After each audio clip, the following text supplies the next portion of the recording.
And now, a Sunny's Geeky Grove Creepypasta narration.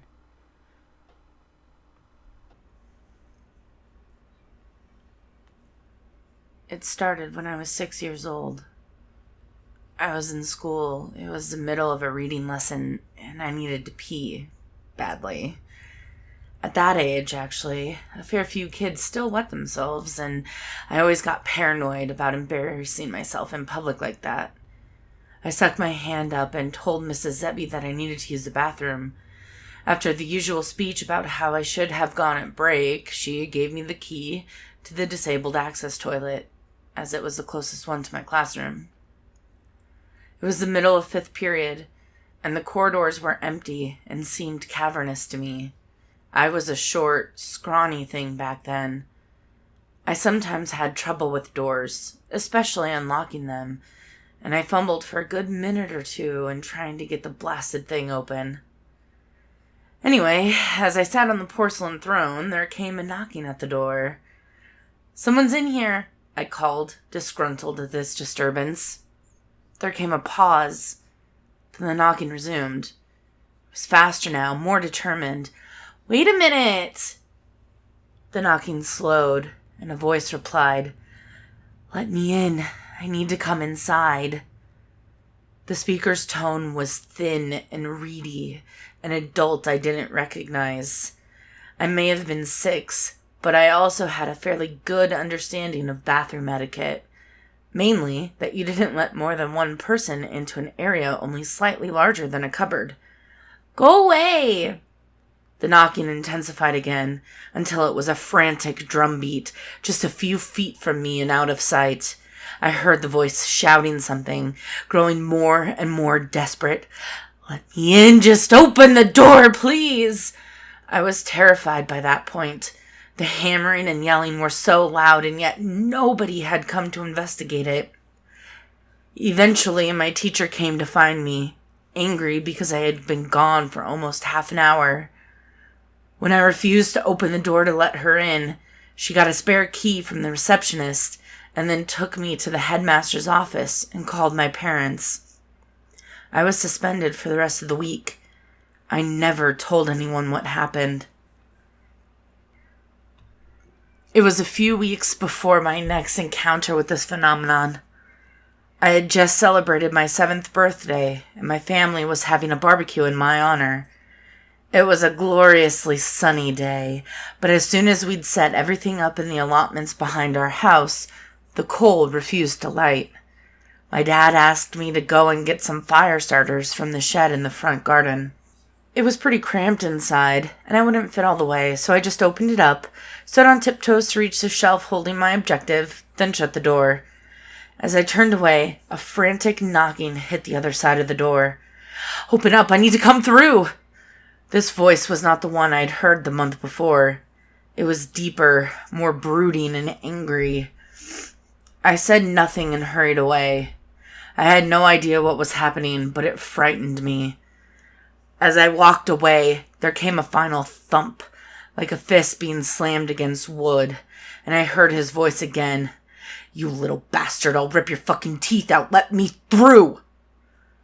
I ran back to my party and spent the rest of the day glancing over my shoulder. As you might have guessed by now, there were a lot of these voices. I'd count at least 30 total. Every month or so, I used to get them, pleading to be let through doors.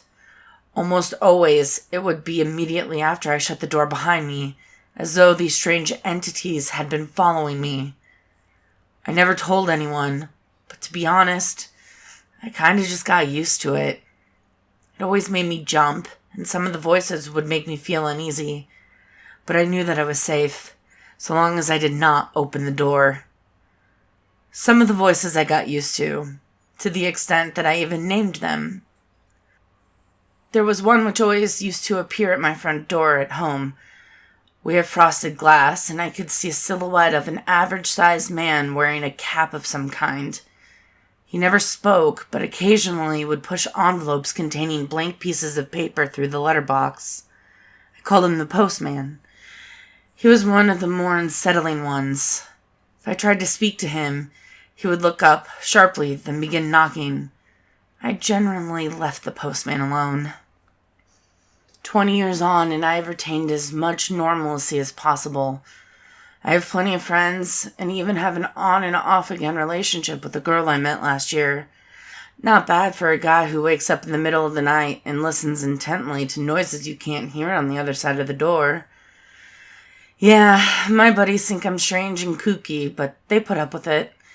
They're all great. I'll miss them. You see, things have started to get strange. Well, stranger than usual, I suppose. 3 weeks ago, I awoke sweating and crying, though I do not know why. My dream had been, from what I recall, fairly normal, when a huge shadow had abruptly fallen over everything. Literally the second I opened my eyes, there came the knocking at my bedroom door. Not just normal knocking, though. This was truly frantic. "Who goes there?" I yelled. "Please help us," it replied. I was surprised.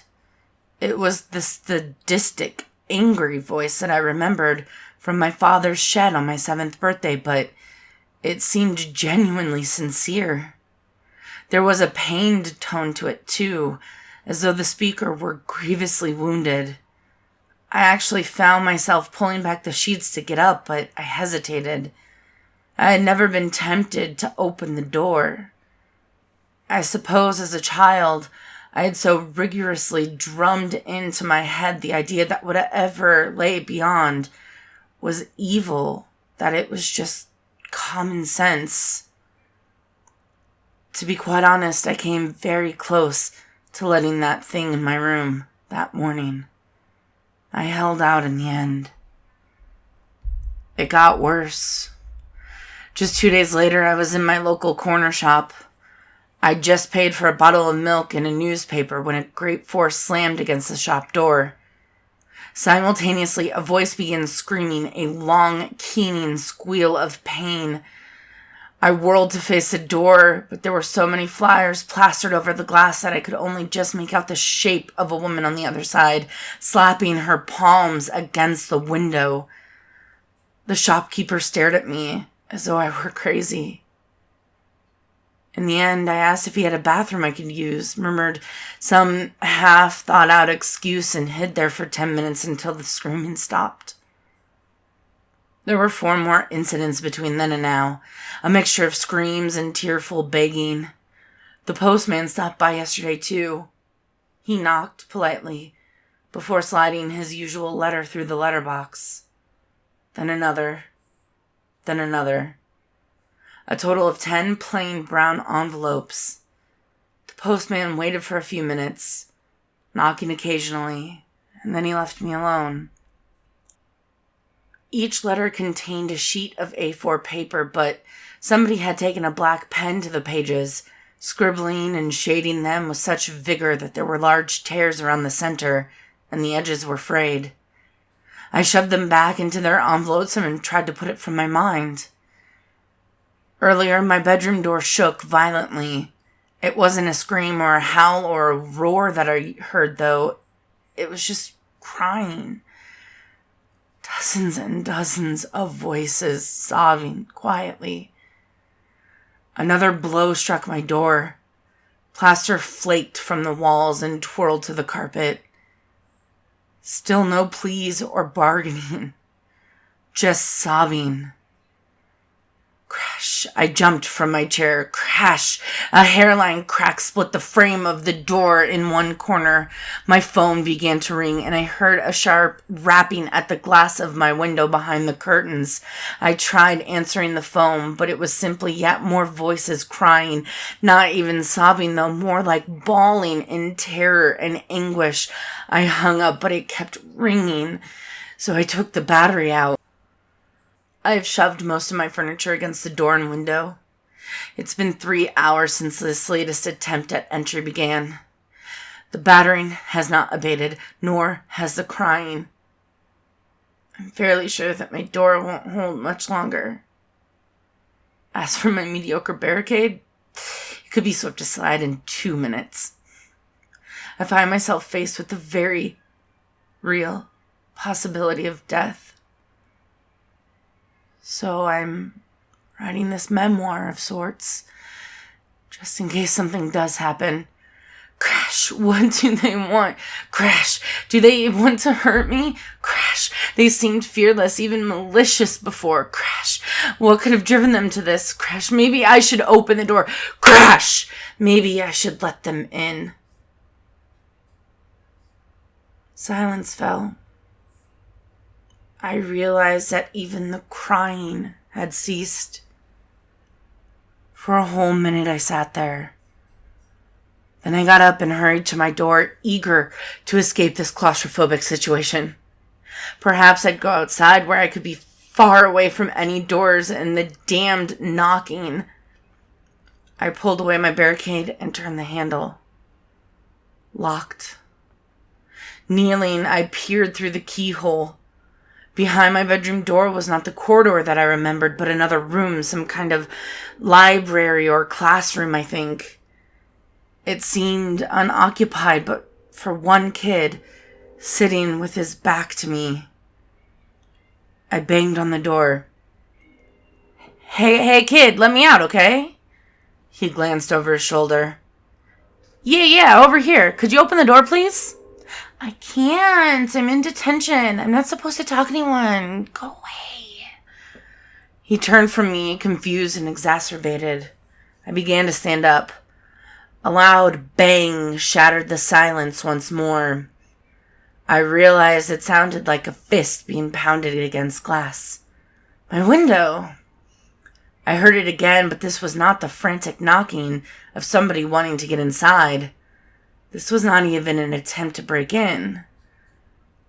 Whatever was behind the curtain and glass knew I was inside. It knew I was frightened. In the most predatory and sadistic way possible, it wanted me to be afraid. I turned back to the door and began hammering on it frantically. Hey, let me in, okay? I really need you to open the door. Hey guys, it's Sunny. I just wanted to say thanks so much for watching my Creepypasta video. I hope you enjoyed it. I know I did. I enjoy a good scare every now and then. If you liked it, make sure you smash that like button. If you want to see more, go ahead and destroy that subscribe button and obliterate the heck out of that bell notification if you want to get notified of my uploads. I upload a new creepypasta every Frightening Friday at 4 p.m. Eastern, so check back for that. Thanks so much for watching, and I'll see y'all later.